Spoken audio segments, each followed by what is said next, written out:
If I told you, folks in my audience, Donald Trump called a Wisconsin official to try to overturn the election results, that would not be the most surprising headline, right? You would say, well, we know he called Georgia and we know he was doing funny business with Arizona. It's not really surprising that he called Wisconsin as well. Sure. What is surprising is Trump called a Wisconsin official last week to try to overturn the results. This is not a repeat. It's July of 2022. The election was in November of 2020. Donald Trump called a Wisconsin official last week to continue trying to overturn the election. And when the official was not into Trump's requests, he went on Truth Social. He went on Truth Social and started calling the guy a rhino. All right, so let's look at this. This is Assembly Speaker Robin Vos, who was interviewed and says, Trump called me last week to try to overturn and change the results in Wisconsin. Look at this.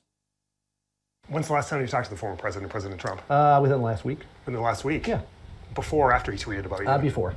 And what was that conversation like? It's one of those that it's very consistent. He makes his case, which I respect.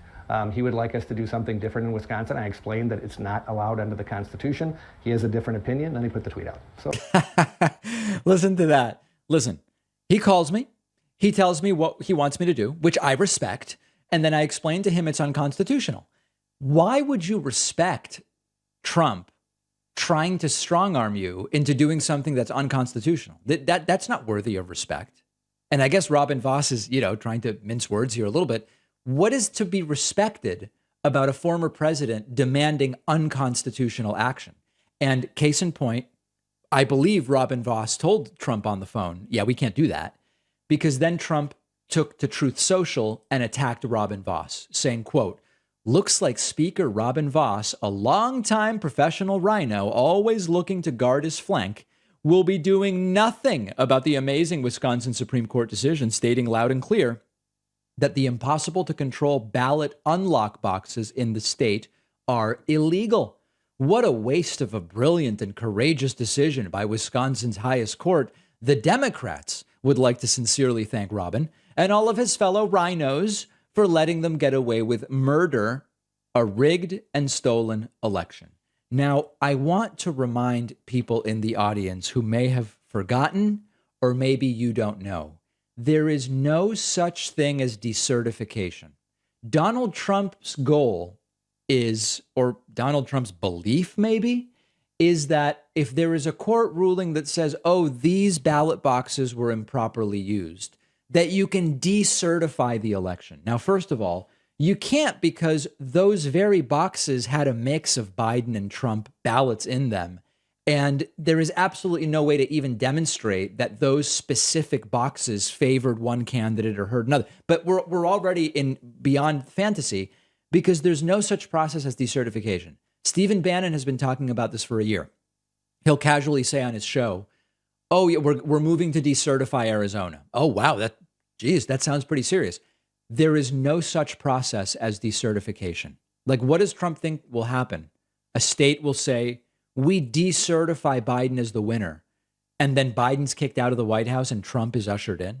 There is no such process. The election ended 20 months ago. Biden was sworn in 18 months ago. And there are very few ways in which Biden leaves early. And in none of those situations does Trump become the president. If Joe Biden dies, Kamala Harris becomes president. They don't go back and say, sir, Trump, come back. Doesn't happen. Number two, Joe Biden resigns. Kamala Harris becomes president, not Donald Trump.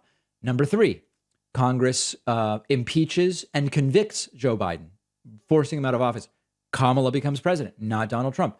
25th Amendment is used. If the cabinet believes the president cannot carry out their duties, they can invoke the 25th Amendment. Biden's removed. Kamala Harris becomes president of the United States, not Donald Trump. So there is no such process. Think about the layers. There's no evidence that a decertification should take place in any state. Even if there was evidence, there is no process for decertification. It doesn't exist.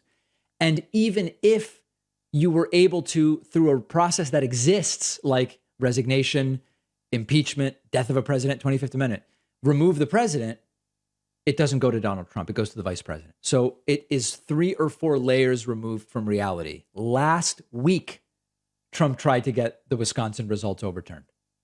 It's crazy. Check out the clip on our Instagram, which you can find at David Pakman Show. One of our sponsors is BetterHelp, the customized online therapy service that offers video, phone, and live chat with your therapist. You don't even have to see anyone on camera if you don't want to. You fill out a questionnaire to help assess your specific needs, and then you're matched with a licensed therapist in under 48 hours. You can schedule secure video and phone sessions. You can exchange unlimited messages with your therapist. And you can request a new therapist at any time for any reason at no charge. Talking to a therapist doesn't mean there's something wrong with you. It means you're doing something for yourself and for your wellness. You get your car serviced. You work out. You see the doctor to prevent physical illness and disease. Therapy is the same thing. Anyone can benefit from it. I think it's very important. Join the 2 million plus people who have taken charge of their mental health with BetterHelp. Get 10% off your first month at betterhelp.com/Pacman. The link is down below.